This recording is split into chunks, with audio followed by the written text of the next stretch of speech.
On a voyagé loin jusqu'au noyau de la Terre et dans l'espace.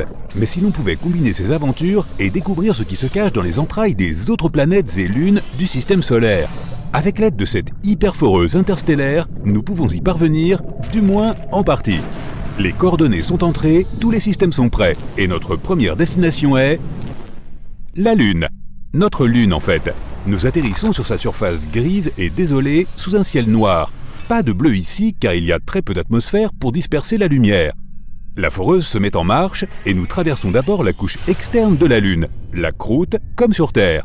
Comme nous sommes sur la face ensoleillée, l'épaisseur de cette couche n'est que de 70 km. Mais si nous nous posions sur la face cachée, elle serait plus de 2 fois plus épaisse.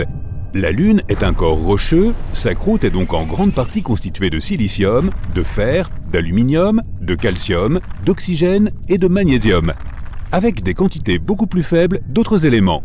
Plus bas, on trouve le manteau, et c'est un voyage long et fastidieux. Cette couche a une épaisseur d'environ 1400 km. Elle se réchauffe au fur et à mesure que l'on s'enfonce, et on y trouve des minéraux composites, le pyroxène et l'olivine. Ils sont composés de fer, de silicium, d'oxygène et de magnésium, dans des proportions différentes. Puis, on traverse les couches dures et on entre dans le noyau externe semi-fondu. Un autre voyage d'environ 150 km nous attend à travers ce marécage brûlant, et on plonge dans l'océan de fer du noyau liquide. Il fait près de 100 km d'épaisseur, et le métal en fusion menace de nous vaporiser à tout instant. Mais cette foreuse a été conçue pour supporter des assauts impitoyables. Et puis soudain, on s'arrête. Dans les parties les plus profondes de la Lune, il y a un noyau de fer solide qui a une épaisseur de 240 km. On pourrait forer à travers, mais ce ne sera pas nécessaire. Alors on y place juste le drapeau, puis on passe à la planète suivante sur notre liste de forage. Et il s'agit de Mercure. Il faisait déjà chaud à l'intérieur de la Lune, mais à la surface de la plus petite planète du système, ça l'est encore plus. C'est parce qu'elle est si proche du Soleil, bien sûr. Très bien, forons. Mercure possède une coquille externe assez épaisse, qui est à la fois sa croûte et son manteau, et qui s'étend sur environ 400 km de profondeur. Ce n'est pas le voyage le plus fascinant, elle ressemble à la Terre dans plusieurs aspects. Mais ensuite, la foreuse s'arrête et s'enfonce dans une paroi métallique solide. Il s'agit du noyau de Mercure qui a un diamètre de plus de 4000 km. Il occupe 85% du diamètre total de la planète. Inutile d'essayer de forer à travers celui-ci, il est entièrement métallique et extrêmement dense.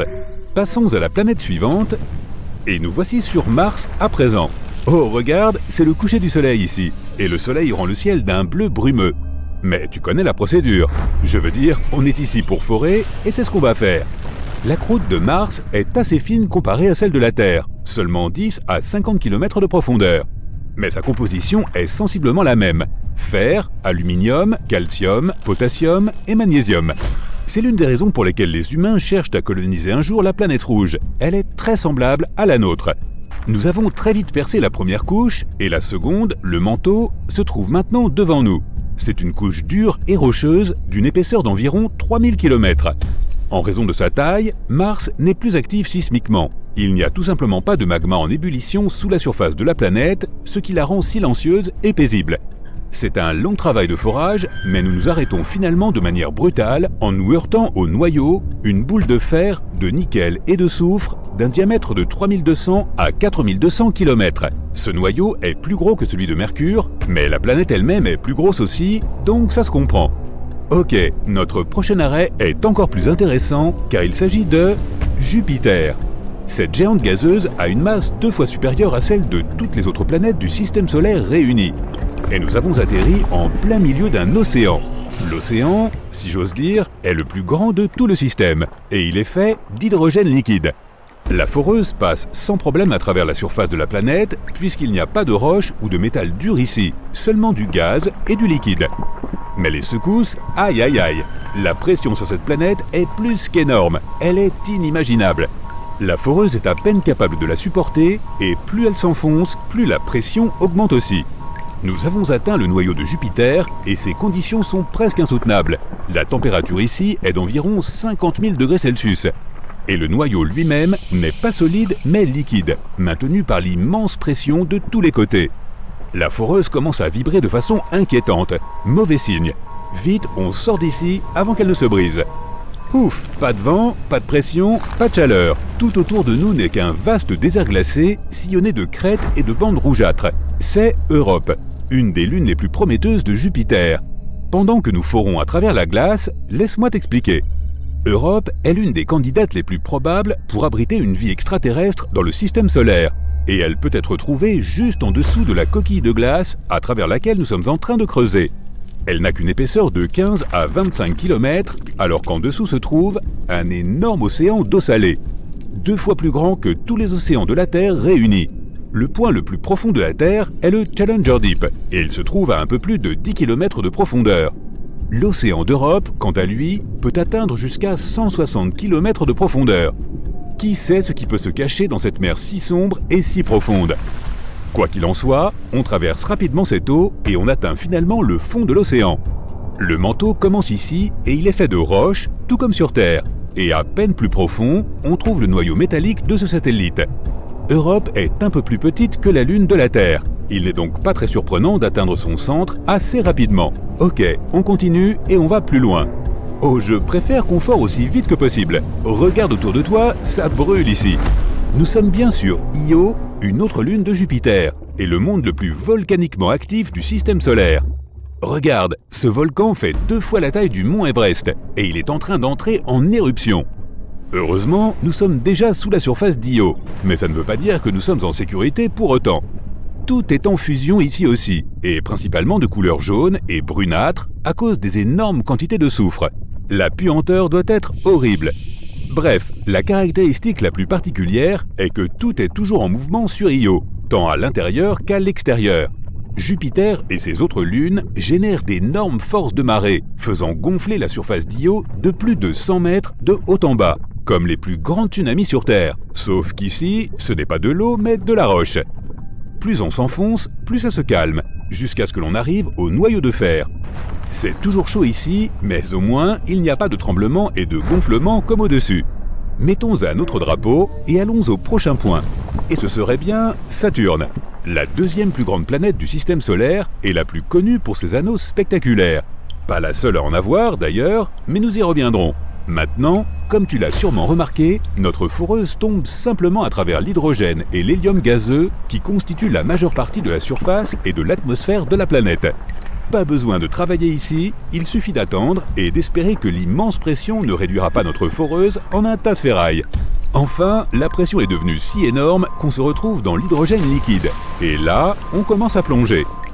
Bientôt, on va atteindre le noyau solide de Saturne. Ah, nous y sommes. Il est fait de fer et de nickel et est en fait assez petit comparé au reste de la planète. Bien, une dernière destination nous attend, alors allons-y. Et nous voilà, Neptune. La foreuse déploie immédiatement des ancres car les vents sont ici extrêmement puissants. Ils atteignent des vitesses 5 fois supérieures à celles des ouragans les plus dévastateurs sur Terre. Neptune est recouverte d'une assez fine couche d'hydrogène et d'hélium, tout comme Saturne ou Jupiter. Mais en dessous, il y a bien plus que cela. Il fait chaud, il y a du vent et on se sent très seul ici, à la périphérie du système solaire. Alors, autant creuser. Sous les gaz, on trouve tout à coup une masse chaude et bouillonnante d'eau, de méthane et d'ammoniac. Ouf, ces substances sont chaudes même si Neptune est appelée une géante de glace. Ce nom vient de son noyau. Au plus profond, là où nous nous dirigeons rapidement en ce moment même, une petite boule de roche et de glace trône toute seule. Et malgré les températures ardentes du dessus, la glace en dessous reste toujours froide. Alerte aux ouragans! Tout le monde se cache. La vitesse du vent dehors est de plus de 120 km/h. Cela semble beaucoup, mais voici une tempête qui se déplace à 645 km/h. Attends, de telles vitesses sont possibles? Eh oui, mais pour assister à une tempête aussi puissante, tu devras te rendre jusqu'à Jupiter. Alors que le voyage commence.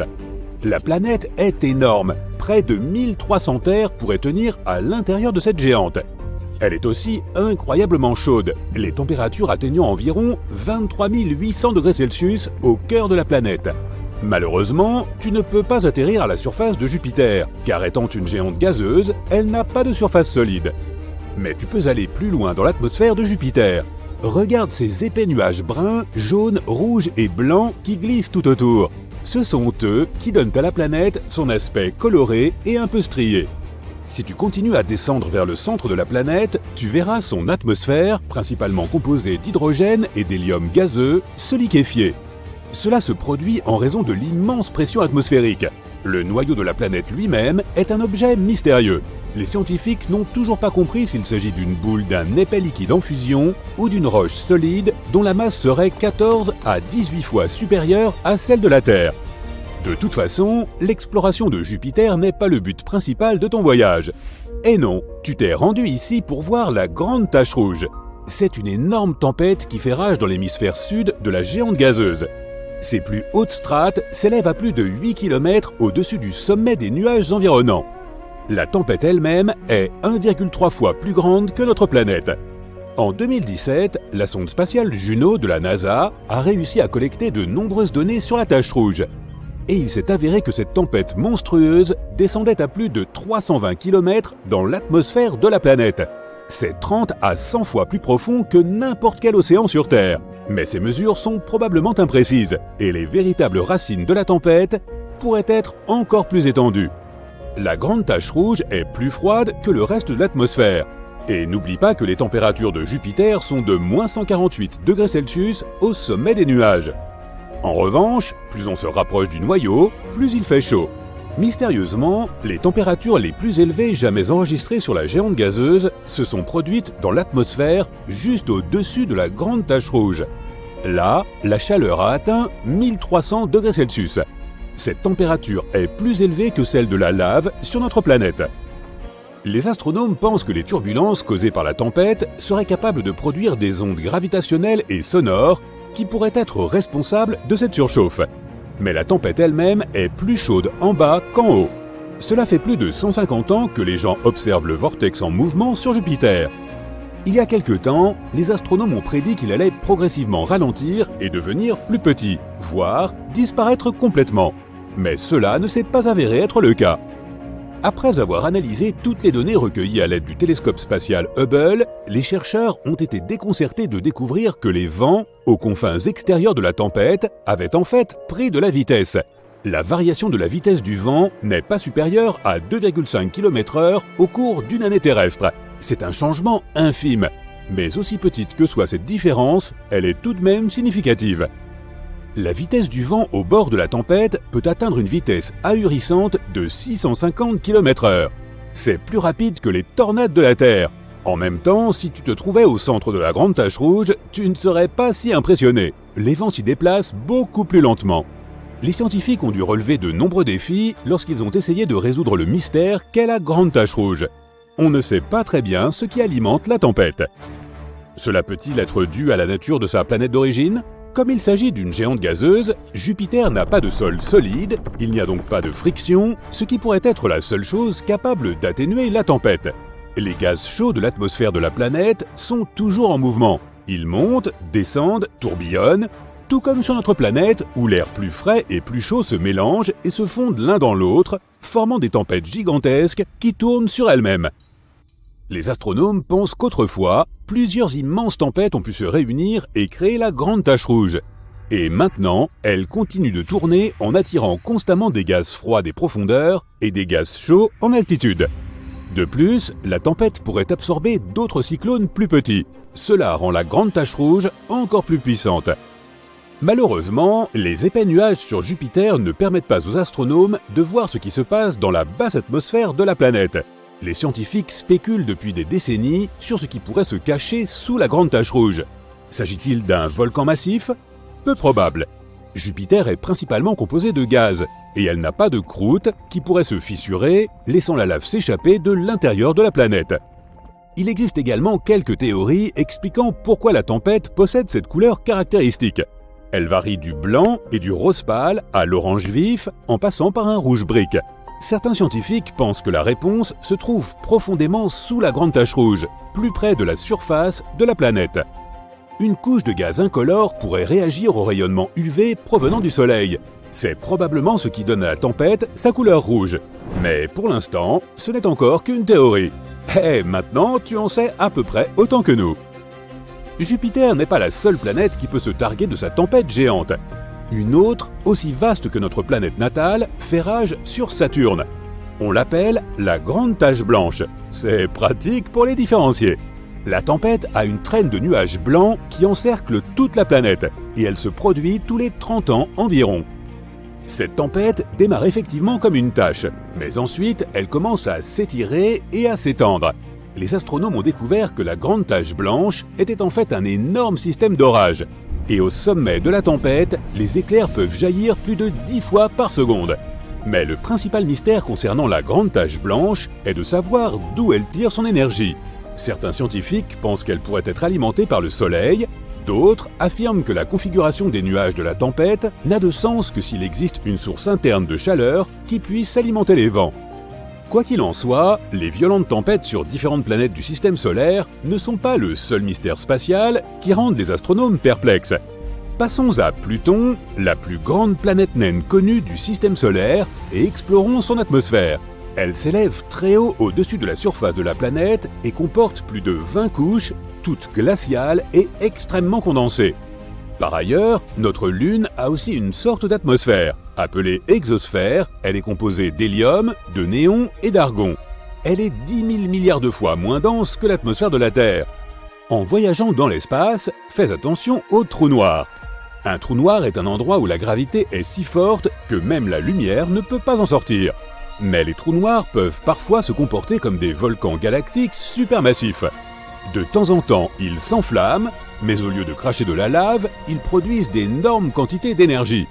Et ce phénomène laisse des trous béants dans la matière et le gaz environnant. Il y a peu de temps, les scientifiques ont découvert l'un des plus grands cratères de l'univers. Les radiotélescopes et autres télescopes à rayons X ont détecté un trou noir supermassif qui a piqué une crise il y a de très nombreuses années.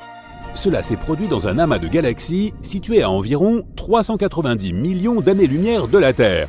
Le cratère que cet événement a laissé derrière lui pourrait contenir 15 galaxies semblables à la Voie lactée. Oui, même moi ça me dépasse un peu. Pendant ton voyage à travers l'espace, réfléchis bien avant d'atterrir sur des planètes inconnues. Sinon, tu risques de te retrouver dans un endroit comme K2 141b. C'est une planète située en dehors de notre système solaire. À première vue, elle n'est pas si différente de la Terre. Elle possède des océans liquides qui s'évaporent, forment des nuages, se condensent et reviennent à la surface sous forme de pluie. Mais au lieu d'eau, il pleut des pierres. La surface de cette exoplanète est recouverte de mers de lave profondes de plusieurs dizaines de kilomètres. Les températures sur K2 141b Il n'y a presque aucune similitude entre la Terre et Jupiter. La nôtre est une petite planète toute gentille avec des plantes et des pandas mignons. Jupiter est une horreur gazeuse géante avec des ouragans furieux qui ne s'arrêtent jamais. Et si tu tombais sur cette planète, tu pourrais littéralement voler au travers. Mais que se passerait-il si notre Terre avait la taille du père du système solaire? Oh, ça va être marrant! Jupiter est une planète si grande que je parie que tu ne peux même pas visualiser son échelle. Son rayon est environ 11 fois supérieur à celui de la Terre et sa masse est environ 316 fois plus grande. Donc, pour transformer la Terre en une autre Jupiter, il faudrait multiplier son rayon par 11. Si la densité de la planète restait la même, alors la masse de notre nouvelle Terre augmenterait considérablement. En fait, elle deviendrait jusqu'à 4 fois plus importante que celle de Jupiter. Bien sûr, ces changements ne se feraient pas sans quelques accros. La toute première chose que l'on remarquerait immédiatement, non, ce n'est pas la taille, mais la gravité. Elle augmenterait d'environ 11 fois par rapport à celle de notre ancienne Terre. Les scientifiques affirment que nous pourrions effectivement survivre sur une planète avec une plus grande gravité, mais seulement si elle n'était que 5 fois supérieure à celle que nous connaissons maintenant. Admettons que nous ayons le goût du risque, toujours prêts à défier les lois de la physique. À quoi ressemblerait notre vie ? Eh bien, pas vraiment à une partie de plaisir. Après chaque pas, tu devrais t'asseoir sur un banc et faire une pause, comme si tu venais de courir un marathon. En effet, il serait à ce point difficile de marcher. Oh, et bonne chance pour te relever ensuite. Pour pouvoir se déplacer d'une manière ou d'une autre sur cette planète, il faudrait devenir vraiment baraqué. Il n'y aurait plus de problème avec la malbouffe, car il faudrait être un véritable haltérophile pour atteindre le réfrigérateur. La force de gravité affecte non seulement les mouvements, mais aussi la taille de toute chose. Sais-tu que de nombreux astronautes gagnent quelques centimètres grâce à l'apesanteur dans l'espace ? Donc, si tu en as assez d'être petit, voici une solution pour toi. D'un autre côté, une forte gravité nous rendrait tous plus trapus. Cela ne vaudrait pas seulement pour les humains, mais pour tout ce qui se trouve sur notre planète. Les arbres deviendraient très petits. Pour pousser vers le haut, ils doivent déplacer l'eau de leurs racines vers leurs branches, ce qui serait irréalisable avec une telle gravité. Alors ils se transformeraient tous en de petits buissons. De même, plus de montagnes. Même les plus grandes finiraient par s'affaisser. Mais au moins à présent, l'Everest semblerait à la portée de tout le monde. Cela s'appliquerait aussi aux animaux. Nos animaux de compagnie devraient rapidement évoluer en des corgis bodybuildés, juste pour pouvoir trottiner tant bien que mal. Oh, et dis adieu aux oiseaux, bien entendu. Si tu penses que tout cela ne suffit pas, ajoutons une autre chose. Il nous serait très difficile de respirer. La pression atmosphérique augmenterait de façon spectaculaire. C'est parce que la Terre commencerait à attirer l'air vers elle avec une force colossale. Tu en sentirais littéralement le poids sur tes épaules. Tu te souviens de ce que j'ai dit à propos de devoir faire une pause après chaque pas. Maintenant, imagine qu'il te faudrait également respirer à travers un oreiller. Oui, et ce n'est pas tout. La pression atmosphérique joue un rôle important dans le comportement des molécules d'eau. Il serait beaucoup plus difficile pour l'eau de bouillir ou de se transformer en glace. La plupart des icebergs fondraient et il est possible que nous n'ayons plus de nuages non plus. Toute la vapeur d'eau s'abattrait sur nous sous la forme de torrents de pluie diluvienne. Nous aurions de la chance si nous n'étions pas tous submergés instantanément. Mais étrangement, il se trouverait aussi quelques avantages. Par exemple, le monde qui nous entoure deviendrait beaucoup plus spacieux. En supposant que nous ne soyons pas inondés, il y aurait même un tas de zones complètement désertes sur notre planète. Peut-être que les prix de l'immobilier baisseraient enfin. Mais ces zones inexplorées resteraient très probablement, inexplorées, puisqu'il nous serait extrêmement difficile de voyager à travers les mers et les océans. Non seulement parce que se déplacer à travers les eaux serait incroyablement compliqué, mais aussi parce que tous les plans d'eau de la planète deviendraient 10 fois plus vastes. L'idée même de se perdre dans l'océan est effrayante, mais imagine qu'il soit 10 fois plus profond et plus grand. Oh oh! Donc, plus de bateaux. Et oublie l'idée de prendre l'avion, ou de visiter l'espace un jour. Mais il semble que ce ne soit pas tout. Si la Terre avait la taille de Jupiter, des volcans se mettraient à faire rage de toutes parts. En raison de l'augmentation de sa masse, la Terre deviendrait terriblement instable. Tous les volcans éteints redeviendraient actifs, et il y aurait de la lave et des gaz toxiques partout. En 1883, l'éruption la plus destructrice de l'histoire de l'humanité a eu lieu, l'éruption du volcan Krakatoa. Elle s'est produite sur une petite île, mais les gens de toute la planète ont pu en ressentir les conséquences. L'éruption a anéanti cette île, déclenché de nombreux tsunamis et des nuages de gaz toxiques se sont répandus sur des kilomètres à la ronde. Maintenant, imagine la même chose, mais en 10 fois pire. C'est ce qui se passerait sur notre Terre de la taille de Jupiter. Ce qui arriverait serait comparable à la chute de la météorite de Chicxulub, celle qui a éradiqué les dinosaures de la surface de la Terre. Ensuite, des gaz toxiques se sont répandus sur toute la planète, provoquant l'une des plus grandes extinctions de masse de l'histoire de la Terre. Oh, et cerise sur le gâteau, nous perdrions aussi notre champ magnétique. Le champ magnétique est très important pour la vie sur Terre. Selon Rory Barnes de l'Université de Washington, il protège la vie sur notre planète des désagréments de l'espace, ce qui signifie toutes sortes de radiations et autres vents solaires. Il existe un noyau de fer fondu au cœur de notre planète, qui est responsable de la production du champ magnétique. Si la pression exercée sur ce noyau augmentait à cause de la gravité, il pourrait se solidifier.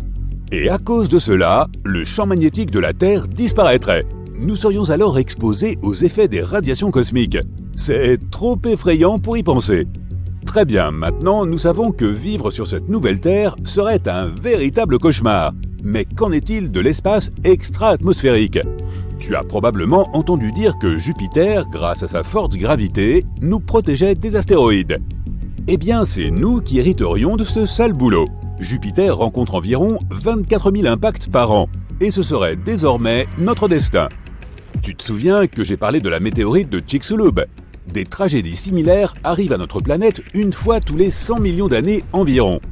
Mais si elle acquérait la taille de Jupiter, ces machins nous rendraient visite tous les vendredis soirs.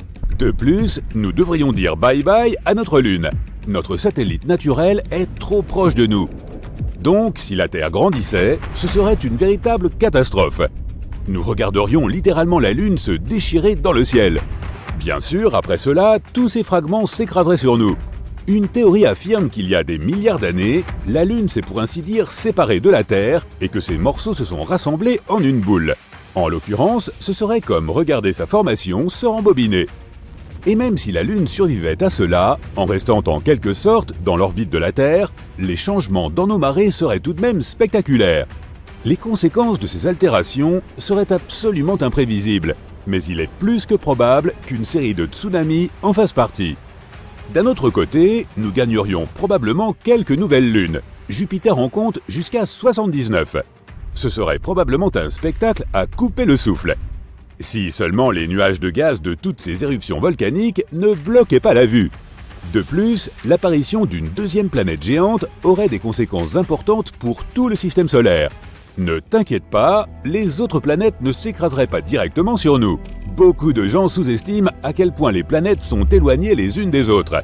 Mais toutefois, la nouvelle Terre décalerait un peu les orbites des autres planètes et affecterait leur vitesse de rotation. Et la Terre elle-même tournerait autour du Soleil beaucoup plus lentement, en raison de son énorme masse. Par exemple, une année sur Jupiter équivaut à 12 années terrestres. Tout cela, bien sûr, affecterait grandement les saisons et le climat en général. Alors, y aurait-il encore de la vie sur Terre ? C'est une question pour le moins audacieuse. Mais si un jour nous parvenons à trouver une super-Terre habitable, d'une taille proche à celle de Jupiter, il serait très intéressant d'y jeter un coup d'œil.